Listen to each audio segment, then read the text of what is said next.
हे वानर, ऐसी मूर्खता क्यों कर रहे हो?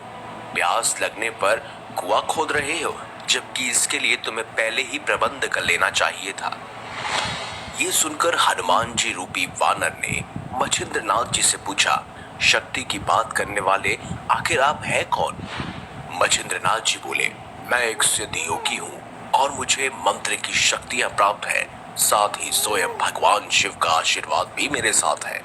ये सुनकर वानर रूप धरे हनुमान जी ने कहा, इस संसार में केवल दो ही श्रेष्ठ हैं, एक तो प्रभु श्री राम और दूसरे उनके भक्त हनुमान। इनके अलावा कोई तीसरा नहीं है। कुछ दिन मैंने स्वयं प्रभु श्री राम की सेवा की है, जिससे प्रसन्न होकर प्रभु ने मुझे अपनी शक्ति का कुछ हिस्सा दे दिया था। यदि आपके पास इतनी शक्तियां हैं और आप पहुंचे हुए सिद्ध योगी हैं, तो आप मुझे युद्ध में हरा के दिखाइए, तो ही मानूं। फिर क्या, मछिंद्रनाथ जी और हनुमान जी के बीच एक भयंकर युद्ध शुरू हुआ।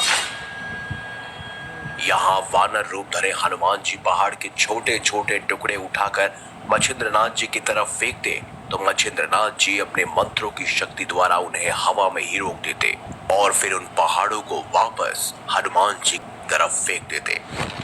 दोनों के बीच कुछ समय तक युद्ध चलता रहा। ऐसे में हनुमान जी की आधे से ज्यादा शक्तियां निश्वर हो चुकी थी, लेकिन वहां पर मछिंद्रनाथ जी डटकर खड़े थे। वो बार बार अपने मंत्र की शक्ति से हनुमान जी का हर वार विफल कर देते। इस महायुद्ध में हनुमान जी की आधे से ज्यादा शक्तियां खत्म हो चुकी थी। हनुमान जी को बड़ा आश्चर्य हो रहा था कि आखिर ये कैसे संभव है। आज तक उन्हें कोई परास्त नहीं कर सका। युद्ध का कोई निष्कर्ष निकलता उससे पहले ही वहां पर पवन देव पधार गए और उन्होंने स्वयं दोनों का युद्ध रुकवाया। साथ ही उन्होंने हनुमान से आग्रह किया कि वो स्वयं मछिंद्रनाथ जी से क्षमा मांगे। ऐसे में हनुमान जी ने अपने पिता की बात मानी और स्वयं मछिंद्रनाथ जी से क्षमा मांगी।